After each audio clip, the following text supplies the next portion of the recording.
내 남편은 꽃다운 나이 18살. 친구 따라 강남 가는 대신 친구 따라 베트남에 왔다가 만 18년이 흘러버렸다. 나는 대학교 졸업 전 3박 4일 동안 베트남에 놀러 왔다가 이 나라의 매력에 꽂혀 만 9년을 꼬박 살아버렸다. 그렇게 살던 우리는 2020년 코로나가 성행했을 때 이 나라의 무자비하고 과격한 통제에 질려버렸고 한국으로 돌아갈 계획을 세웠었다. 그렇게 올해까지만 있다 가야지, 내년까지만 있다 돌아가야지 말한 지도 어느덧 4년. 서로 얘기하진 않았지만 우린 암묵적으로 서로 알고 있었던 것 같다. 우리가 이 나라를 쉽게 떠나지 못한다는 것을. 오늘은 드디어 그 이야기를 수면 위로 꺼내보려고 한다. 저희와 유사한 상황에 계시는 분들뿐만 아니라 베트남에서 살아볼까 고민하고 계시는 분들께도 판단에 도움을 드릴 수 있지 않을까 싶어서 카메라를 켜게 됐습니다. 일단 여러 가지 이유가 있지만 가장 큰 핵심적인 이유라고 하면은 아무래도 경제적인 이유를 빠뜨릴 수가 없는데요. 사실은 돈 얘기를 하는 게 굉장히 어려운 주제잖아요.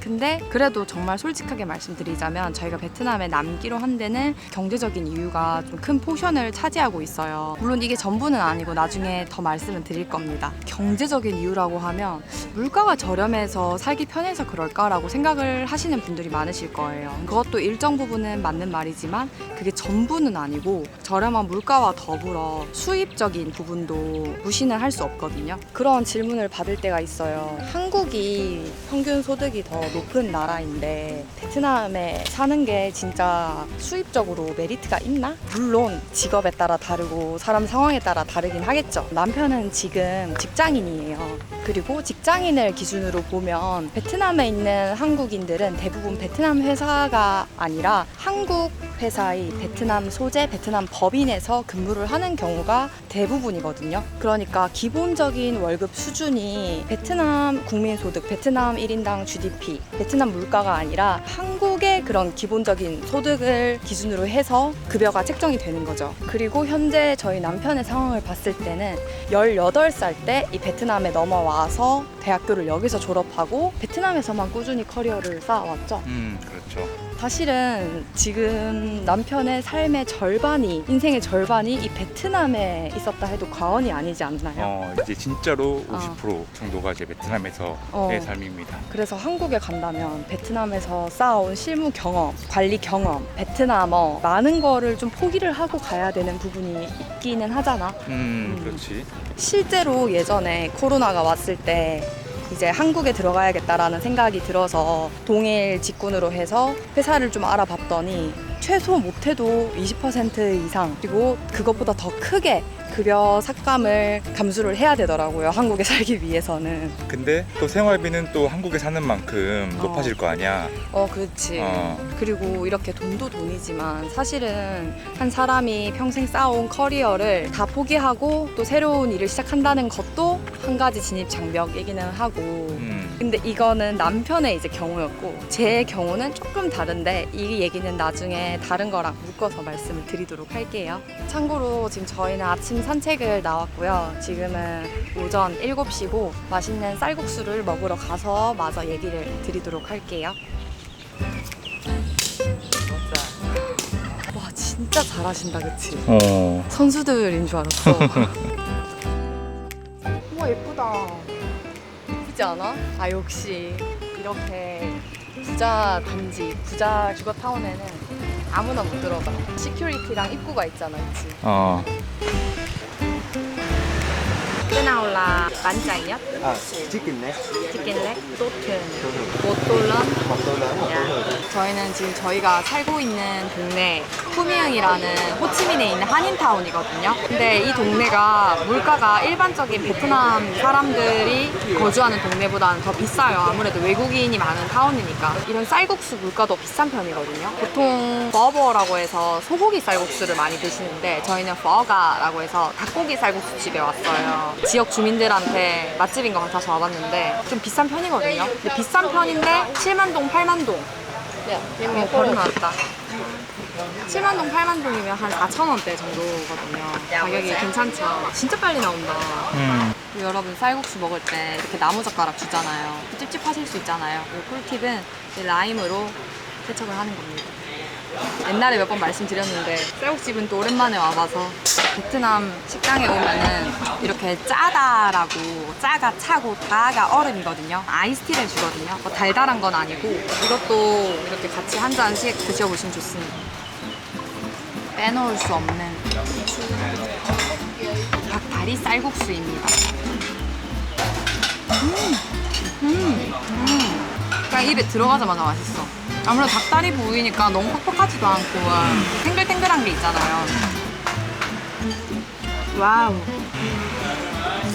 커버에 비해서 허가가 훨씬 좀 더 국물이 맑은 느낌이에요. 경제적인 부분에서 두 번째로 한국보다 물가가 저렴한 것도 무시할 수 없는 요인 중 하나죠. 물론 물가에도 여러 카테고리가 있잖아요. 한국보다 저렴하지 않은 소비 카테고리가 있는 것도 분명히 맞아요. 근데 이렇게 우리가 뭔가를 먹고 마시고 택시 타서 어디 이동하고 피부에 와닿는 소비가 저렴하다 보니까 소비에 대한 부담감이 많이 떨어지더라고요. 학창 시절에 맛있는 음식점을 갔을 때 가격을 안 보고 먹고 싶은 거 위주로 선택을 할 수 있는 거, 망설이지 않고 택시를 그냥 잡아서 탈 수 있는 거, 그런 게 저한테는 로망이었거든요. 근데 베트남에 사니까 그게 진짜 실현이 되더라고요. 물론 한국에서도 당연히 경제 활동을 하고 있고 수입원이 있으면은 할 수 있는 부분이긴 하죠. 근데 한국에 들어갈 때마다 느끼는 건데 아무리 그래도 확실히 외식할 때 가격을 항상 안 따질 수는 없고, 그리고 항상 택시를 타고 돌아다니는 게 좀 부담스럽기는 하더라고요. 저희한테는 그랬습니다. 이렇게 먹으면 한국에서 한 3, 4만 원 나올 것 같다 하는 그런 수준이 베트남에서 먹으면 한 1, 2만 원대로 거의 절반 가격에 해결이 되는 경우가 많아요. 그리고 물가가 저렴한 게 결국 몸이 편해지는 거고. 맞아요. 택시를 타고 다니는 거, 집에 청소해줄 분을 고용해서 청소를 맡길 수 있는 거, 이런 것들이 결국 좀 생활의 편의성으로 이어지는 것도 크죠. 한국에 비해 같은 돈으로 선택할 수 있는 옵션이 넓어지는데 그거를 다 포기하고 한국으로 가는 게 쉽지는 않은 거죠. 수입은 줄어드는데 지출은 더 커지고, 그리고 우리의 몸은 더 불편해질 수 있는 선택인 게 너무 느껴지니까요. 근데 아마 그런 생각이 드실 수 있어요. 베트남에서 한번 아파봐라. 의료비가 얼마나 많이 드는 줄 아느냐. 이제 밥을 다 먹었으니까 나가서 좀 걸으면서 말씀을 드리도록 할게요. 여기 드라이브 스루 하러 오는 사람들 되게 많이 또 왔어. 차에서 안 내리고 바로 나오더라고요. 주문하자마자. 지금 제가 너무 좋은 말만 하고 있는 것 같고 병원만 이용해도 얼마나 그 금액 차이가 큰지 아냐 이렇게 생각하실 수 있는데, 결론부터 말씀드리자면 저도 엄청 그 얘기에는 동의를 합니다. 10년 동안 살아오면서 많이 체감을 했던 부분이에요. 근데 이제 전체적으로 봤을 때 그런 부분이 있음에도 불구하고 전반적인 소비 내용과 소비 금액이 베트남에서 저희에게 훨씬 더 큰 만족감을 주고 있다, 이런 얘기이고, 최근에 제가 이런 의료비에 관련된 내용을 영상으로 다루다 보니까 베트남 경험이 많은 인생 선배님들께서 댓글을 달아주신 내용들이 많아졌는데, 그런 걸 보다가 약간 의료비에 대해서 발상의 전환을 한 계기가 있었거든요. 그게 뭐냐면 의료비 지출을 그렇게 생각만큼 최악으로 볼 필요는 없다라는 게 핵심 골자인데, 일단 첫 번째로는 한국에서도 어차피 우리가 건강보험료를 내고 있잖아요. 건강보험료를 내기 때문에 저렴한 의료비를 누릴 수 있는 거라서 건강의료비를 또 많이 내거나 하시는 분들의 입장에서는 베트남에서 그냥 차라리 감기 걸렸을 때 5만 원, 10만 원 내고 병원을 이용하는 게 그렇게 비싼 거는 아니다, 이런 의견을 남겨주시기도 하더라고요. 그리고 두 번째로는 한국에서도 웬만한 건 몰라도 좀 큰 병에 걸리거나 하면 결국에는 개인이 개인적으로 들어둔 보험을 이용을 해야 되고, 그럼에도 불구하고 돈이 많이 나가는 상황이 생기잖아요. 사실은 큰 병 앞에서는 장사가 없다라고 해야 되나?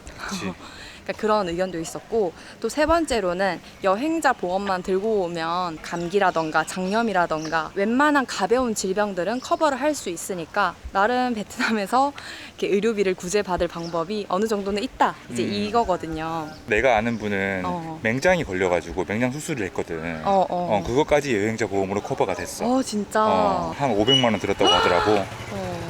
네, 이런 의견들을 들으니까 베트남 의료비에 대한 발상의 전환이 좀 됐고요. 그리고 그런 말을 하시는 분도 계실 거예요. 베트남에서 혹시 자녀 교육을 시키게 되면 돈이 훨씬 많이 들 거다. 실제로 저희 주변 지인분들도 그런 말을 하시긴 하거든요. 근데 또 그렇게 말씀하시는 분도 있어요. 베트남이 교육비가 더 많이 들기는 하지만 막상 여기서 영어 유치원 보내거나 국제학교 보내거나 했을 때 아이들이 영어를 습득하는 방식이라던가 이런 과정도 다를 뿐더러 또 아웃풋도 달라지다 보니까 돈이 들더라도 한번 그 교육을 시켜보니 좋은 거는 확실하게 좋긴 하더라. 긍정적인 부분도 좀 조명을 하시는 분들이 있거든요. 근데 뭐 어쨌든 이거는 그런 의견이 있다라는 거고, 경제적으로만 봤을 때는 당연히 비용이 더 들긴 하죠. 훨씬 더 비용을 쓰게 되는 카테고리가 있는 거는 확실하고 저도 부인을 하지 않지만, 현재 저희의 상황에서 봤을 때는 전체적인 소비를 통틀어 봤을 때 더 아껴지는 부분이 있고 그 소비에 대한 만족감, 효용감도 크다. 이렇게 이해를 해주시면 감사드리겠습니다. 그래서 지금은 베트남에서 살아가는 게 경제적으로 도움이 되는데 이게 끝은 아니고 또 다른 중요한 이유도 있거든요. 이거는 커피 한잔 하면서 말씀드리도록 할게요. 계속 채널 고정 부탁드리겠습니다. 이제 두 번째로 저희 부부가 베트남을 떠나기 힘든 이유는 정서적인 부분이거든요. 여기가 제가 느끼기에는 한국 사회의 일반적인 느낌에 비해서는 조금 더 남 눈치를 덜 볼 수 있고 좀 심리적으로 조금 더 여유롭게 살 수 있는 곳이라고 생각하거든요. 제가 한국에서 살았을 때는 지금보다 당연히 나이도 훨씬 더 어렸었고 그렇긴 하지만 뭔가 조금 더 곤두서 있던 삶을 살았던 것 같아요. 아마 저와 비슷한 경험을 하신 분이 계시지 않을까 싶은데, 정신의학과 의사분이 쓴 책인데 코어 마인드라는 책이 있어요. 이런 문구가 나오더라고요. 만약에 김연경 선수가 피겨스케이팅 밖에 할 수 없는 세상에 태어나서 김연아 선수한테 코칭을 받아야 돼. 나는 김연경 선수의 역량을 가지고 있는데 그랬다면 김연경 선수 같은 히어로가 나오고 영웅이 탄생하고 그렇게 될 수 있었을까? 안 되지. 사람은 굉장히 다양성을 가지고 있는 존재들인데 우리가 좀 다양성이 무시되는 사회에서 살고 있다. 나는 수영을 잘하는 물고기인데 자꾸 나무를 잘 타는 원숭이 같은 훈련을 받아야 돼. 나는 물에서 물 만난 물고기가 될 수 있는 사람인데 나무를 잘 타는 사람만 잘된 사람, 성공한 사람이라고 인정을 받는 그런 거야. 우리가 남 신경을 많이 쓰고 남 눈치를 많이 보고 사회적으로 이래야만 성공을 하는 삶이고 또 결혼을 해야 하고 언제 집이 있어야 되고 연봉이 몇 천이면 차는 이 정도를 타야 되고 1년에 해외여행을 몇 번은 다녀야 되고 내 자녀는 최소한 이런 데서는 사교육을 받아야 되고 언제부터 이런 기준이 생겼는지 비교의 대상이 어제의 나, 과거의 나가 아니라 자꾸 남인 거야. 입시, 뭐 취업 이런 것들로 계속 스트레스를 받다 보니까 내가 무언가를 못해서 괴롭다? 이런 것보다는 남들과 비교해서 못해서 괴롭다 라는 생각이 좀 있었던 것 같아요. 본격적으로 취업을 준비하면서 그냥 해외로 나가보고 싶다 이런 마음이 많이 커졌던 것 같아요. 해외에서 취업하신 분들의 얘기를 들으면서 뭔가 각성하게 된 계기들도 있었고 나도 해외에서 삶을 살아보면 좋겠다 이런 식으로. 그러면 그렇게 해서 베트남으로 왔잖아. 근데 이제 베트남에서의 삶은 어땠어? 사실은 이렇게 기대를 하고 해외로 나왔지만 사실 베트남에 와서도 생각대로 흘러가진 않았어요. 근데 결국에는 돌고 돌아서 지금은 그래도 제가 추구했던 삶을 많이 만든 것 같고, 그 추구했던 삶이라는 게 사실 특별한 게 아니라 아까 그 올림픽 종목들 얘기를 했었잖아요. 그런 것처럼 나만의 올림픽 종목을 찾는 거지. 그러니까 내가 이렇게 유튜버를 하건 집에서 뭐 재택근무를 하건 내가 어떤 운동을 하건 남들이 이거를 한다고 해서 혹은 이런 직장을 다녀야 되고 이런 커리어를 쌓았으면 이렇게 살아야지 라고 해서 그렇게 계속 사는 게 아니라 선택의 기준이 내가 하고 싶냐 하기 싫냐 그리고 내가 이 일을 했을 때 어제보다 더 나은 내가 될 수 있느냐, 이렇게 좀 삶의 선택의 기준이 예전에는 바깥으로 향했다면 이제는 이렇게 좀 안쪽으로 계속 오더라고요. 다양성이 무시되는 사회에서 남는 건 열등감밖에 없대요. 남들과 비교하지 않고 나한테 집중해서 사는 삶을 살 수 있다는 거, 이것도 아까 말씀드렸던 그런 경제적인 이유만큼이나 베트남에 남게 만든 큰 이유 중에 하나입니다. 그리고 저희 부부가 한국에 가지 않는 이유가 한 가지가 더 있는데 이것도 진짜 큰 이유거든요. 오늘은 진짜 뭐 사소한 베트남살이의 장점 이런 거 다 떼고 진짜 굵직한 거 3개만 준비했어요. 집에 가서 말씀을 드릴 수 있는데 끝까지 채널 고정해주시면 감사드리겠습니다.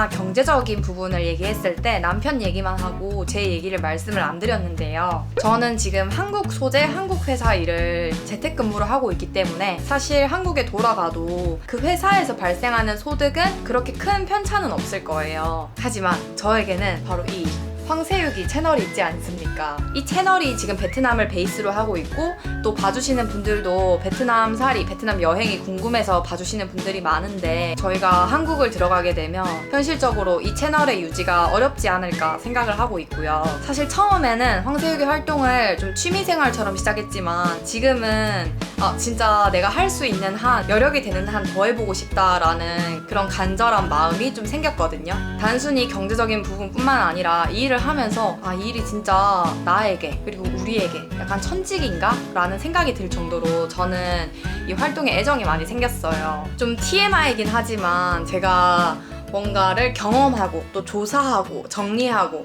그렇게 알게 된 걸 요약해서 나누고 이런 거를 되게 좋아하더라고요.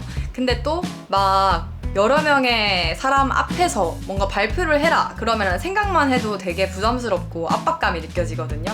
근데 이 유튜브라는 매체가 있어서 유튜브를 통해서 이런 저의 경험과 생각들을 정리해서 공유 드릴 수 있고 또 그걸 보고 도움이 된다, 유익하다 이렇게 말씀을 해주시는 분들이 있으니까 저한테는 어떻게 세상에 이런 직업 활동이 있나 라는 생각이 들 정도로 감사한 마음으로 이 일을 하고 있습니다. 그래서 베트남에 조금 더 살아보려고 하는데요. 이 선택이 평생 유효하다는 보장도 없고 살아가면서 생애 주기에 따라 선택이 달라질 수도 있어요. 근데 그건 확실한 것 같아요.